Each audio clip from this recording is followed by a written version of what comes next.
Los temas que nos tocan son un poquito más cortos. Es suficiente como para ir a empezar a estudiar, hacer lo que les falte, etc.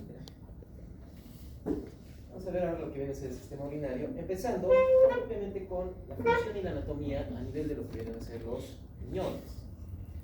En primer lugar, en cuanto a las funciones que tienen los riñones, tienen una gran variedad de funciones, empezando con la excreción propiamente de productos metabólicos, propiamente los desechos orgánicos del cuerpo, como la urea, la creatinina, así como también lo que vienen a ser varias sustancias químicas extrañas, algunas toxinas e inclusive algunas sustancias que ingresan a nuestro cuerpo, incluyendo medicamentos, pueden ser eliminados a través de lo que viene a ser la vía urinaria. Regulan además el equilibrio hídrico y electrolítico del cuerpo, regulan la osmolalidad de los líquidos corporales, eliminando diferentes cantidades de solutos que van a ir regulando por completo las presiones osmóticas, tanto a nivel de líquido extracelular como a nivel de líquido intracelular. Tenemos también una regulación de las concentraciones propiamente de los electrolitos. Si se tiene un exceso de sodio, un exceso de potasio, calcio y otro electrolito, el riñón se va a encargar de ir eliminando cada uno de esos excesos, como les digo, dependiendo de lo que necesita el cuerpo. También se encarga de la regulación de la presión arterial, que hemos visto anteriormente, por ejemplo, la activación del sistema renina-angiotensina-aldosterona. Cuando tenemos una disminución de la presión arterial, esta disminución del flujo de sangre y de oxígeno hacia los riñones va a provocar que disminuya el funcionamiento de las células renales. En compensación a esto, las células van a liberar renina. A medida que van liberando renina, esta se encarga de transformar el angiotensinógeno en angiotensina 1 y luego la angiotensina 1 a nivel de los pulmones por la enzima convertidora de angiotensina se transforma en angiotensina 2. Y esto genera una vasoconstricción y previene que el riñón elimine grandes cantidades de sodio y agua.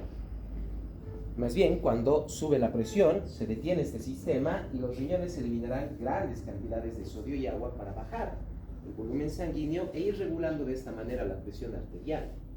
Regulan también el equilibrio ácido-base.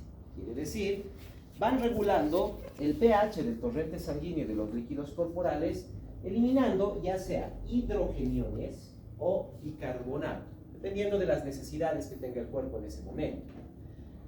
Los riñones, además, son uno de los principales órganos que regulan la producción de eritrocitos. A nivel de las células renales, se libera una hormona que es la eritropoyetina, que es la que se encarga de estimular a la médula ósea para la formación y maduración de mayor cantidad de eritrocitos. Esto depende principalmente de la cantidad de oxígeno que llega hacia los riñones. A medida que va disminuyendo la cantidad de oxígeno, los riñones van a ir liberando gran cantidad de eritropoyetina para ir formando eritrocitos que de esta manera la sangre pueda concentrar buenas cantidades de oxígeno para su transporte hacia todos los tejidos. Si bien no es el único órgano, pero sí es el órgano que se encarga de producir el 90% de la eritropoyetina del cuerpo.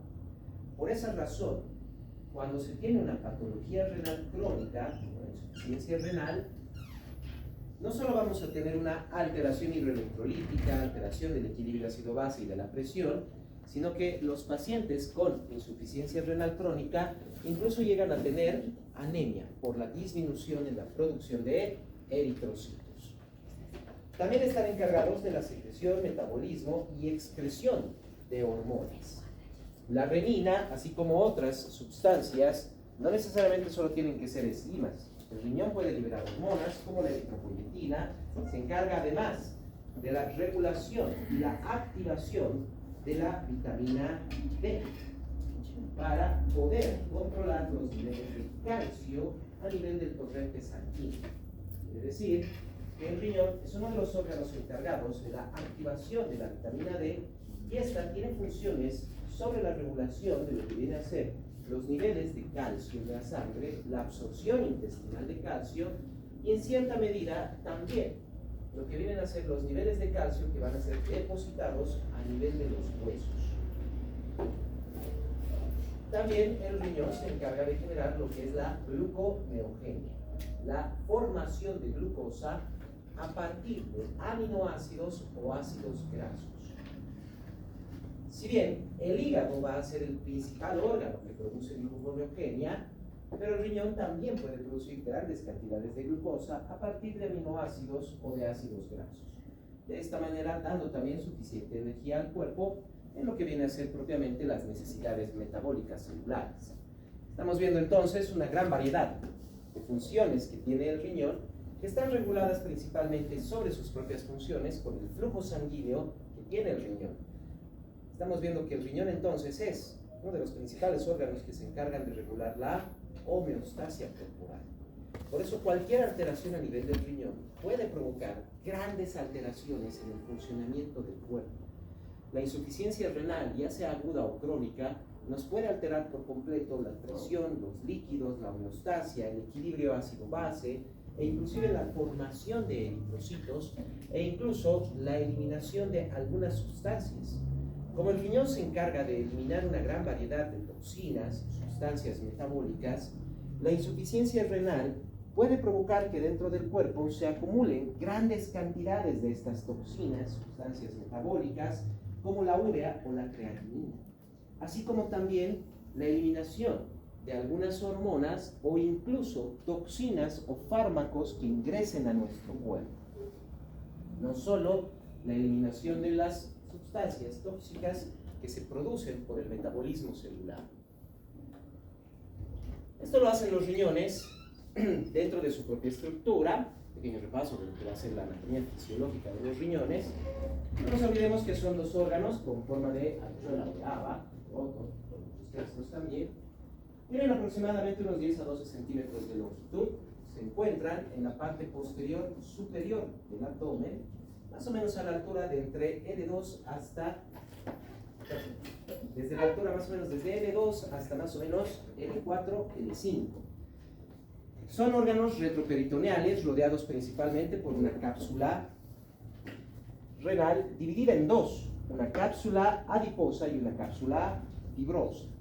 Esto les genera, en primer lugar, estando dentro, en la parte posterior del abdomen, por dentro de los músculos, pero fuera de lo que es el peritoneo, no se olviden que están en contacto con la pared posterior del abdomen. Y a veces podríamos tener golpes en este lugar donde podría generarse alguna lesión a nivel renal. Es por eso que la cápsula adiposa es la que le va a dar esa protección al riñón de cualquier trauma que se pueda generar. Además, tomar en cuenta que el riñón derecho está un poco más abajo que el riñón izquierdo, básicamente por la presencia del hígado. Internamente, al riñón lo vamos a dividir en dos partes, una corteza renal y una médula renal. En la corteza renal vamos a encontrar una gran cantidad de vasos sanguíneos y es básicamente donde se encuentran los glomérulos renales. La médula renal posee una menor cantidad de vasos sanguíneos, por eso tiene otra coloración, y además dentro de la médula renal encontramos lo que vienen a ser las pirámides renales, que básicamente están formadas por los túbulos de las nefronas a nivel del riñón.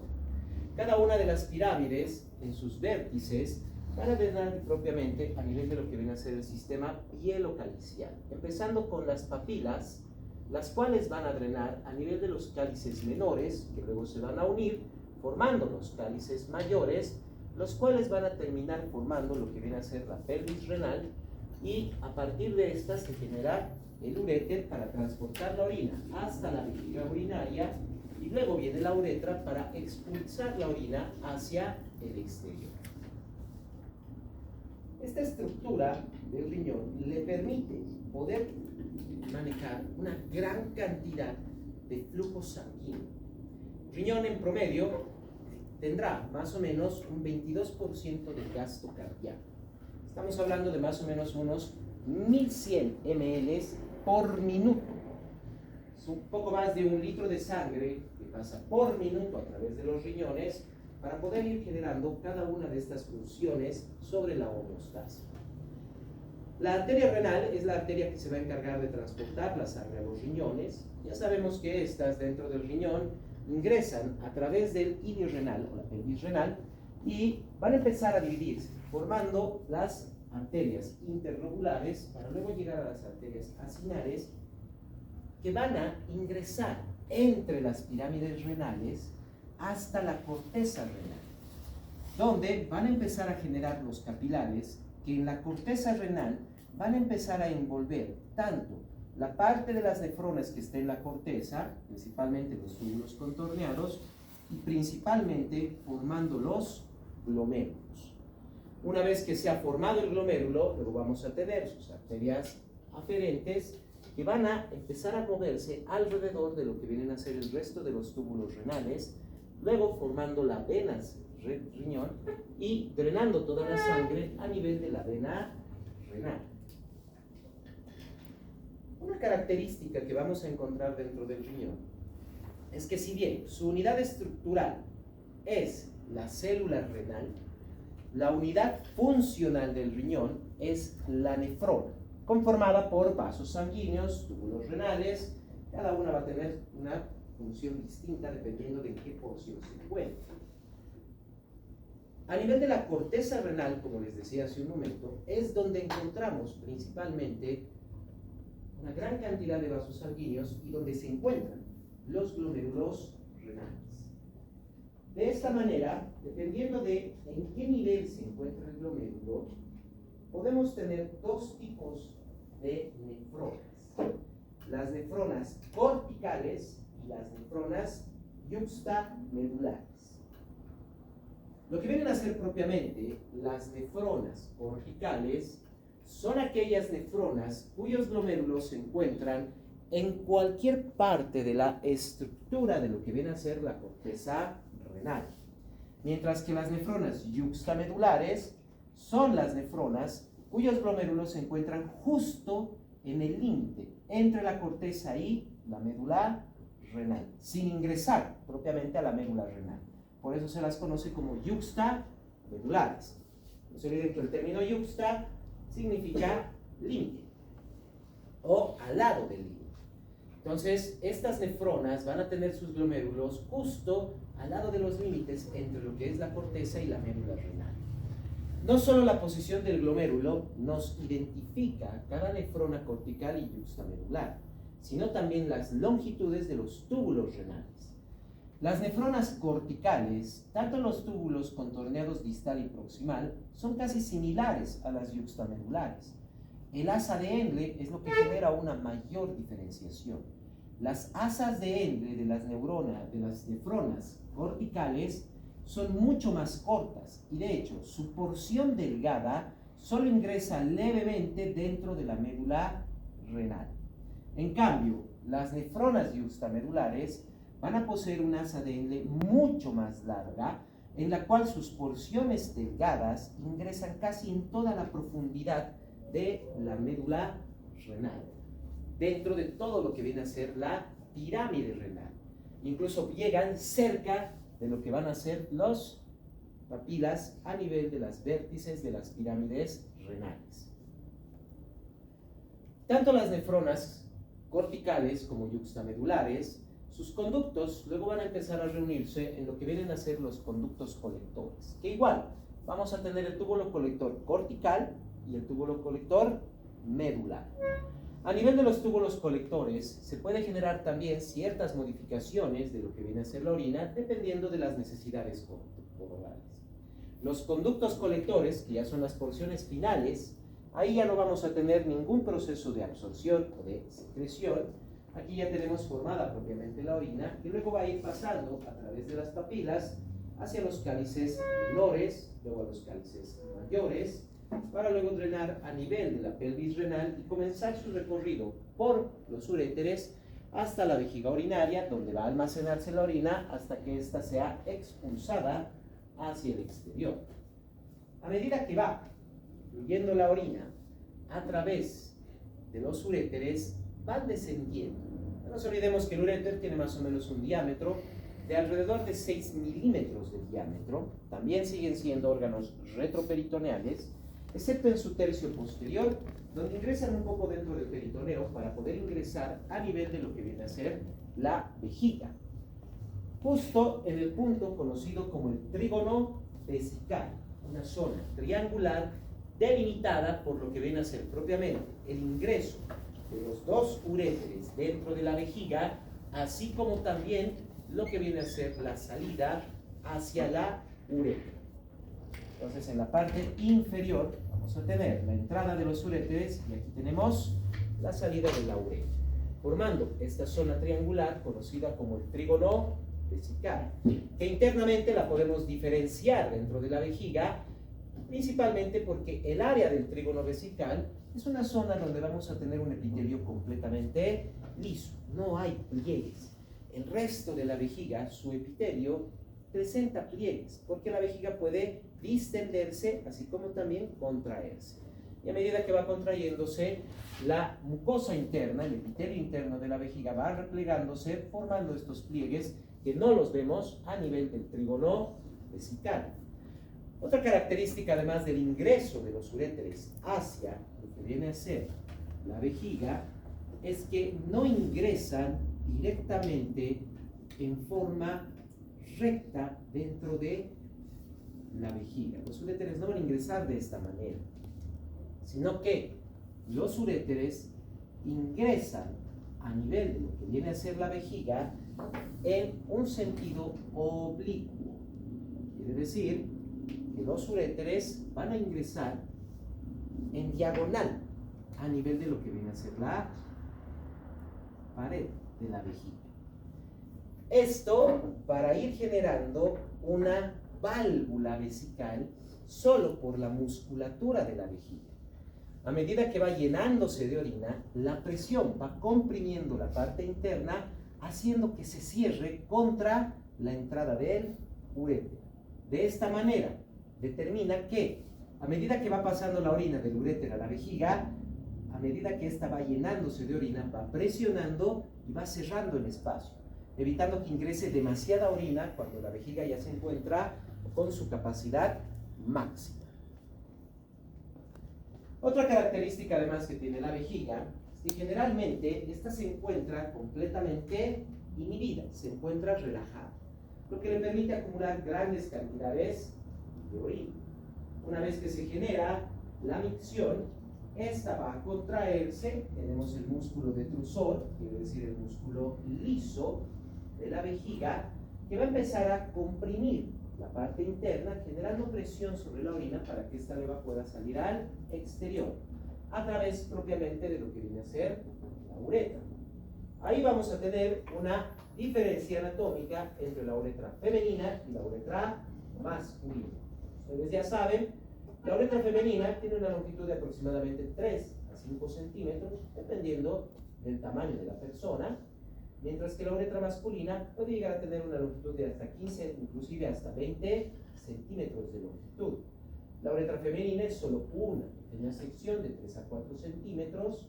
La uretra masculina está comprendida por 3 secciones, lo que viene a ser la uretra prostática, la uretra intermedia y la uretra a nivel de lo que viene a ser el cuerpo esponjoso, generando entonces una gran diferencia anatómica que, en primer lugar, determina algo muy importante. Es esta pequeña diferencia anatómica, en especial a nivel de lo que viene a ser la uretra femenina, lo que permite que en el caso de las mujeres sean bastante comunes las infecciones urinarias. De hecho, una mujer puede llegar a tener hasta aproximadamente unas 10 infecciones urinarias por año, de las cuales solo llega a percibir 1 o 2 sintomáticamente, ya que debido a que la uretra es bastante corta, la comunicación que tiene con el exterior permite que puedan ingresar las bacterias. Es un espacio de 3 a 5 centímetros que van a ingresar las bacterias hasta la vejiga, donde van a empezar a proliferar, produciendo una cistitis o una infección urinaria básica. Pero debido también a que la uretra es más corta, es fácil eliminar esas infecciones urinarias. Las infecciones urinarias en las mujeres rara vez se van a complicar o van a llegar a una pielonefritis, a una infección a nivel del riñón. Se eliminan con mucha mayor facilidad, a veces solo se necesita tomar una mayor cantidad de líquidos y acidificar un poco la orina para eliminar las infecciones urinarias en el caso de las mujeres. Pero en el caso del varón, debido a que la uretra es más larga, si bien las infecciones urinarias son muy raras en un varón, pero son muy severas, porque han pasado 15 a 20 centímetros de infección. Para el momento en que la bacteria llegó a la vejiga, toda la uretra ya está llena de colonias bacterianas. Lo que quiere decir que esa infección siempre es severa. 90% de los varones con infección urinaria incluso llegan a estar en terapia intermedia o terapia intensiva, porque rápidamente progresa a una pielonefritis. En cambio, como les decía, en el caso de las mujeres, si bien pueden tener varias infecciones urinarias al año, casi todas son de tratamiento ambulatorio, casi todas son fáciles de tratar. En cambio, en el varón, en algunos casos incluso llegan hasta terapia intensiva. Y el 90% de los pacientes varones con infección urinaria terminan hospitalizados. Solo un 10% van a hacer un tratamiento ambulatorio, por el mismo hecho de la longitud de la uretra. Para el momento en que llegaron esas bacterias, en el caso del varón, a la vejiga, ya han estado proliferando durante todo el trayecto de la uretra. Es una infección bastante severa, con una amplia sintomatología. La vejiga está inervada por el sistema nervioso autónomo, por parte del sistema nervioso simpático y el sistema nervioso parasimpático. Tanto el sistema nervioso simpático como parasimpático van a dar un funcionamiento completamente autónomo, completamente inconsciente a lo que viene a ser la vejiga. El sistema simpático es inhibidor, quiere decir que se encarga de relajar la musculatura del músculo detrusor, mientras que el parasimpático, por el contrario, es estimulador. Es el que va a encargarse de estimular la contracción del músculo detrusor para producir lo que viene a ser propiamente la micción. Esto para toda la parte interna de la vejiga, así como también lo que viene a ser el esfínter urinario interno, que se encuentra a nivel de la uretra.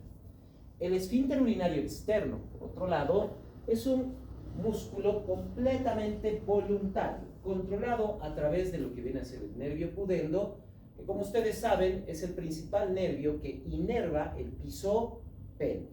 Así que va a ir controlando la tonicidad que va a tener el esfínter urinario externo. En cuanto a lo que viene a ser el transporte de la orina, a medida que se va generando la orina dentro de los riñones, esta se acumula gota por gota dentro de la pelvis renal y pequeñas contracciones similares al peristatismo intestinal enviarán la orina hacia la vejiga. A medida que esta se va llenando, el músculo que se encuentra relajado permite que ésta se distienda hasta el punto en que pueda contener grandes cantidades de orina. Estamos hablando de por lo menos entre 200 a 300 ml. Puede ser mucho más también.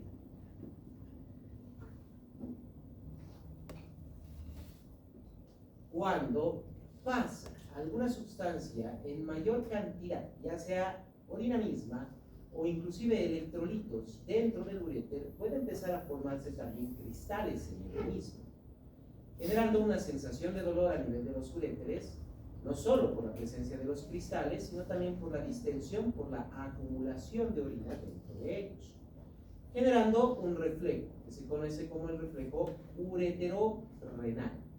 Este reflejo provocará a nivel del riñón una disminución de la formación y transporte de orina.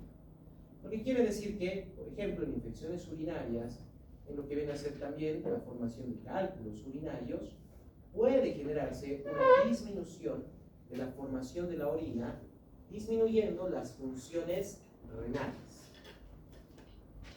A medida que se va llenando la vejiga, va relajándose cada vez más el músculo, pero no se olviden que hemos visto músculo liso.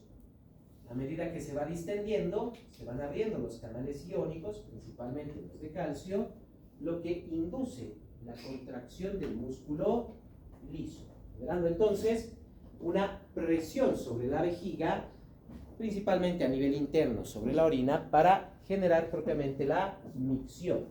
Ahí es donde va a empezar lo que viene a ser el reflejo miccional. La micción son procesos de facilitación o inhibición que se generan a nivel de lo que viene a ser el sistema nervioso central, a nivel encefálico. Vamos a encontrar centros superiores y centros corticales. Los centros superiores, que vienen a ser los núcleos urinarios que se encuentran a nivel del tronco encefálico, generan una inhibición constante. Son los que se van a encargar de mantener relajado el músculo detrusor, el músculo liso de la vejiga. Por otro lado, los centros corticales, que son los que van a controlar propiamente el nervio pudendo y el esfínter urinario externo, son excitadores. Son los que se van a encargar de mantener el cierre de estos músculos, así como también de controlar propiamente la presión para poder generar la micción. Es donde va a venir entonces, como les decía, propiamente el reflejo miccional.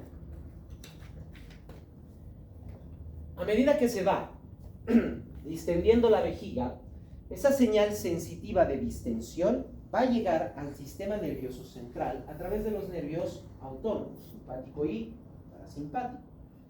Este potencial de acción, dependiendo de la distensión, nos va a generar dentro del sistema nervioso central, el encéfalo, lo que viene a ser el deseo de micción, la necesidad y el deseo de... Podemos controlar, voluntariamente podemos controlar el esfínter urinario externo. La vejiga para este punto va a generar un poco de presión, va a generar un poco de contracción por su distensión, generando un poco más de presión directamente a nivel de la uretra, en su primera porción, justo a nivel del esfínter interno, el cual podría empezar a relajarse. Si no liberamos la presión generada en el esfínter urinario externo, eventualmente la vejiga va a volver a relajarse. Como se relaja, recibe un poco más de orina y se va a ir distendiendo.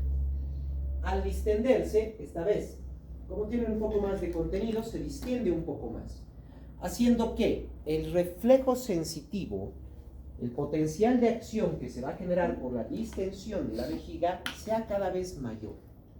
Va a aumentar el potencial de acción, lo que nos genera una mayor sensación de micción, un mayor deseo miccional. Este mayor deseo va a provocar una mayor contracción por parte de la vejiga, lo que genera más presión sobre el esfínter urinario externo. Nuevamente, podemos controlar, detener. Se relaja nuevamente la vejiga. Otra vez se distiende, pero está recibiendo cada vez un poco más de orina. Cada vez se distiende un poco más.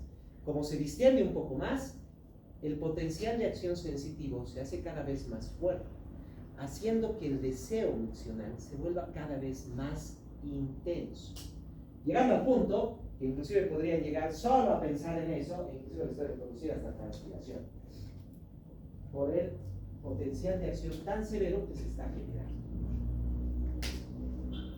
En el momento en que ya no podemos tolerar más el deseo miccional, en ese momento entonces vamos a generar la relajación del esfínter urinario externo. Este se relaja, la vejiga se contrae, expulsando por completo su contenido hacia el exterior. Recuerden que los centros superiores son básicamente inhibidores, constantemente están relajando el músculo detrusor, el músculo liso de la vejiga. Todo el tiempo lo van a estar relajando. Solo la parte consciente es la que genera contracción permanente.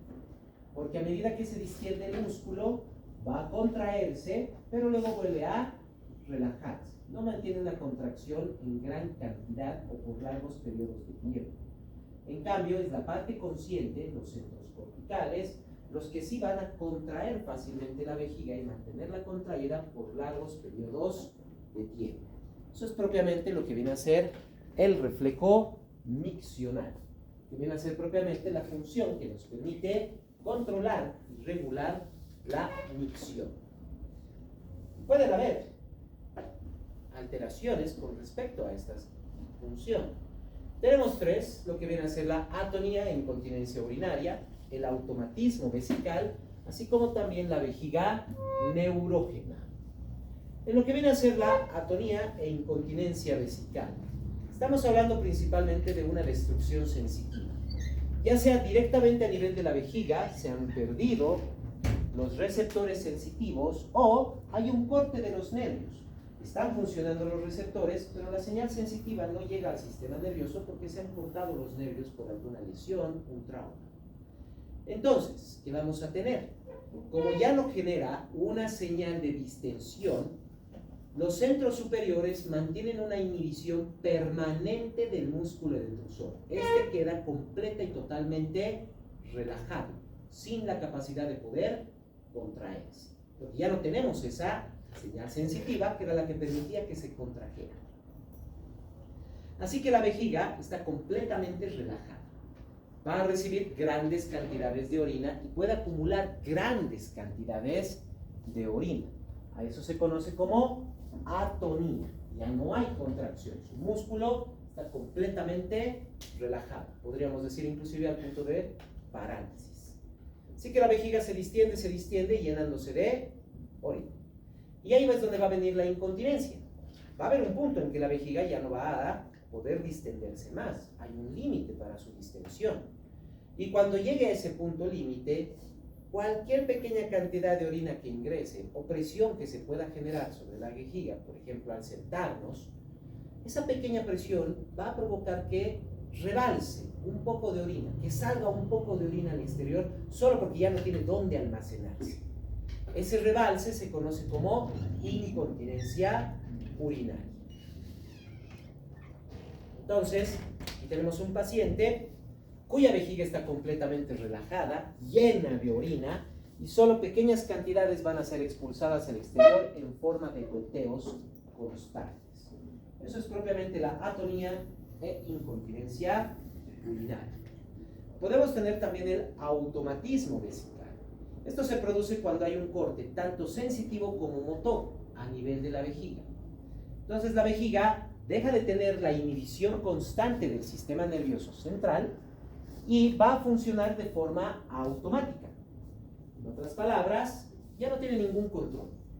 Va a empezar a llenarse de orina hasta el punto en que el estiramiento de las fibras abre los canales de calcio, entra el calcio dentro del músculo y se contrae. Así que la vejiga retiene un poco de orina y llega un punto en que se contrae para expulsar. Nuevamente vuelve a retener un poco de orina, vuelve a contraerse. Vuelve a retener, vuelve a contraerse. A diferencia de la atonía e incontinencia, que es un escape constante de orina, pero con la vejiga repleta de orina, el automatismo vesical no es un escape constante de orina, sino es intermitente. Un poco de orina se genera en la vejiga y se va a contraer.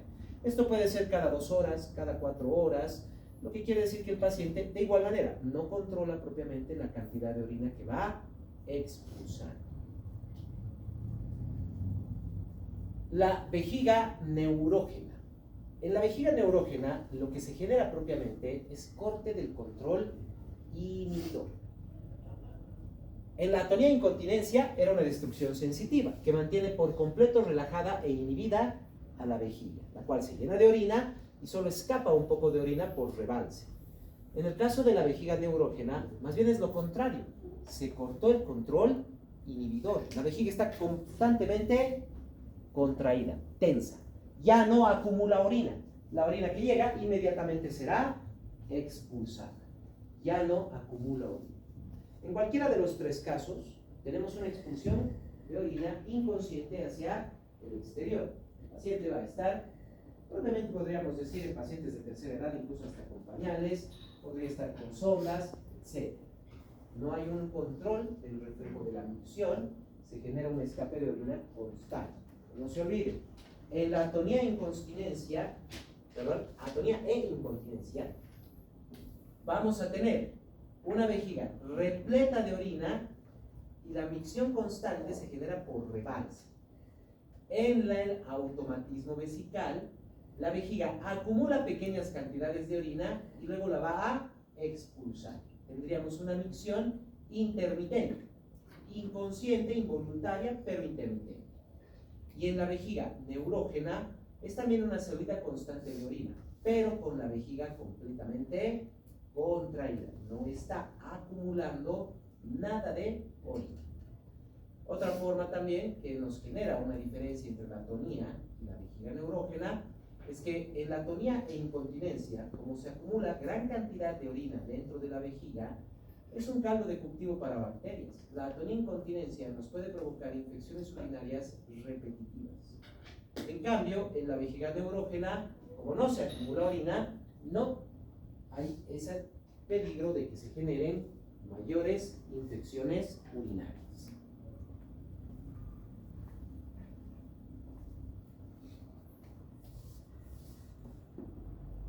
No se olviden.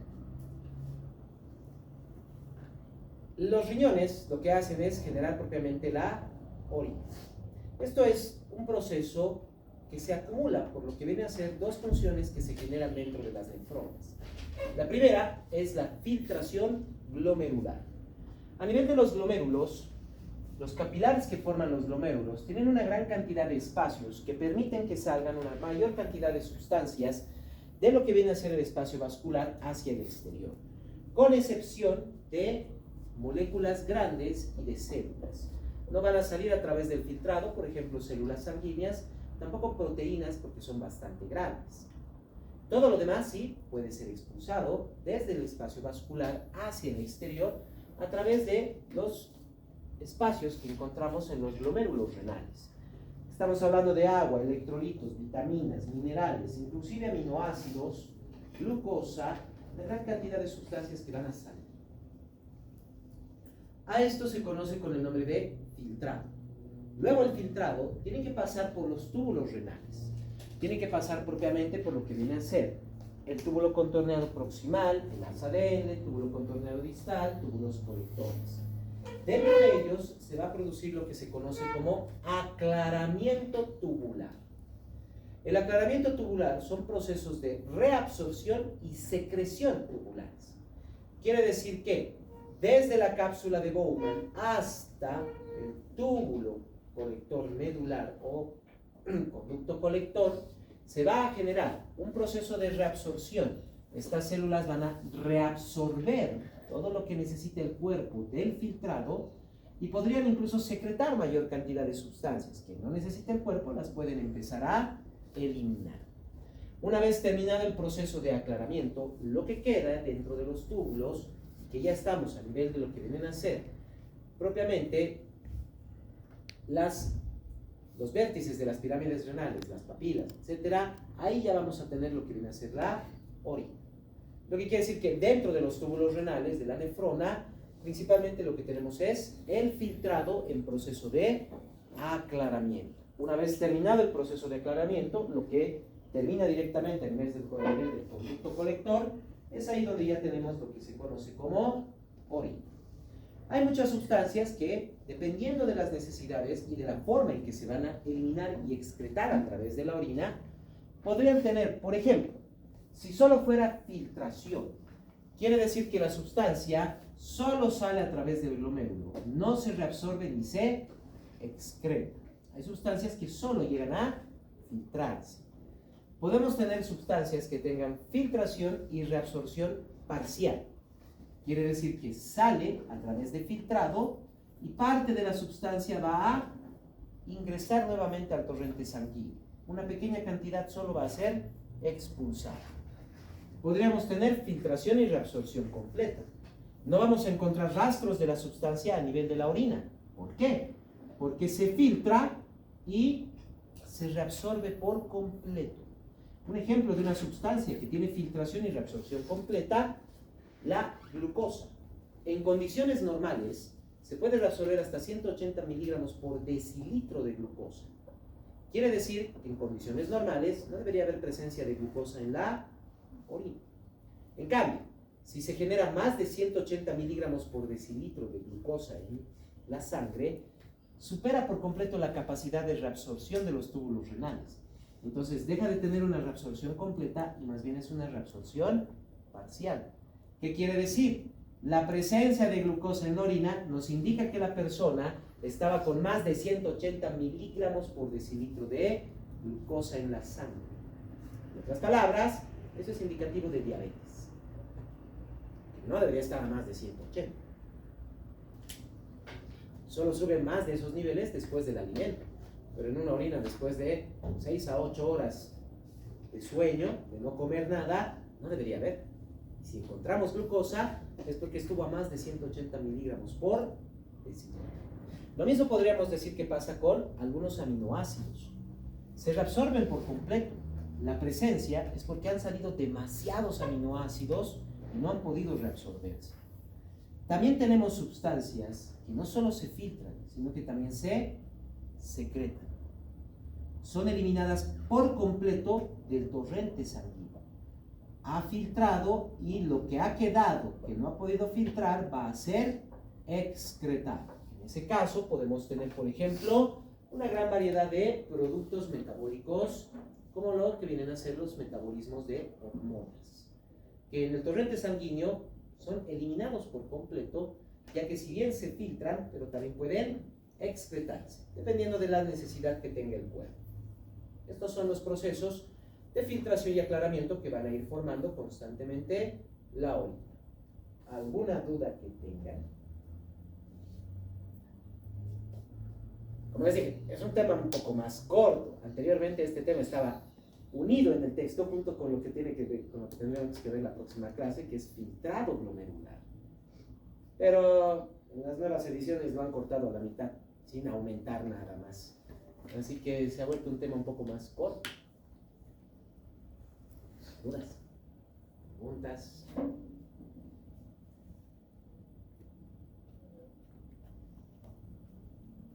Les he dicho que asusten. Tengo que avanzar a hablar ahora del trabajo.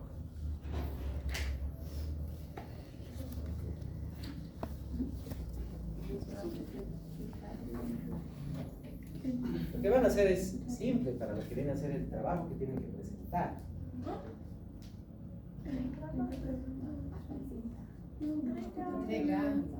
¿Qué van a hacer? Es un dibujo de una nefrona y lo que quiero que hagan es lo siguiente. Para poder hacer el dibujo de la nefrona de la manera que ustedes deseen, si quieren lo pueden hacer de esta forma, si quieren lo hacen un poco más largo, extendido. ¿Por qué? Porque a medida que vayamos a avanzar filtrado y aclaramiento en las próximas clases, me van a colocar por partes en el glomérulo qué sustancias se filtran. Luego, túbulo contorneado proximal, qué sustancias van a ser excretadas y qué sustancias son reabsorbidas. Y eso para cada porción. Túbulo contorneado proximal, qué sustancias se reabsorben, qué sustancias se excretan. Asa de Ende, qué sustancias se reabsorbe, qué sustancias se excretan. Y en el asa de Ende incluso vamos a ver que hay una diferencia entre lo que viene a ser la porción descendente y la porción ascendente. Túbulo contorneado distal, lo mismo. Túbulo contorneado distal.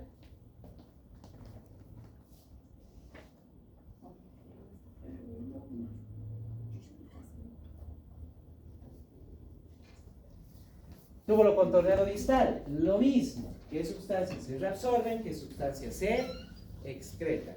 Túbulos colectores, igual. Y eso, que en el túbulo colector inclusive vamos a tener una diferencia, porque hay dos tipos de células en el túbulo colector. Un grupo de células que producen la absorción y excreción de determinadas sustancias y otro grupo de células que también producen la absorción y excreción de determinado grupo de sustancias. No termina ahí el trabajo. Ojo. No solo es absorción y excreción, también vamos a ver lo que vienen a ser 3 grupos de diuréticos. Y no solo van a colocar esto, sino que me van a colocar en qué punto funciona qué tipo de diurético, qué niveles van a funcionar. Eso es lo que necesiten que hagan, ese pequeño esquema. Es más o menos la unión propiamente de todo lo que estamos realizando. Todo lo que vamos a ver entre los siguientes temas de filtrado y aclaramiento. Es solo un esquema que van a realizar. Un pequeño detalle en ese sentido. Como esto tiene que ver con los dos temas que vamos a realizar, y como básicamente estamos terminando antes de sus exámenes, justo poco antes de sus exámenes, ese trabajo vale 30 puntos, pero también, y para que esto les sea más fácil por eso, cuenta por sus 2 últimos portafolios. Porque tranquilamente ponen el trabajo como trabajo y pueden mandar la misma imagen como portafolio de esos dos temas. Porque es exactamente lo mismo. Solo lo que necesiten aumentar es si quieren en su portafolio le pueden aumentar. Pero vale para esos dos temas como portafolio. ¿Bien? O sea, sí o sí, hasta el tema de hoy tienen que tener su portafolio como lo están realizando. Ya sea en mapas, resúmenes, etc. Pero los dos temas que vienen, que son justo, filtrado y aclaramiento, pueden presentar este mismo trabajo como parte de su portafolio. Bueno, funciona de la misma manera.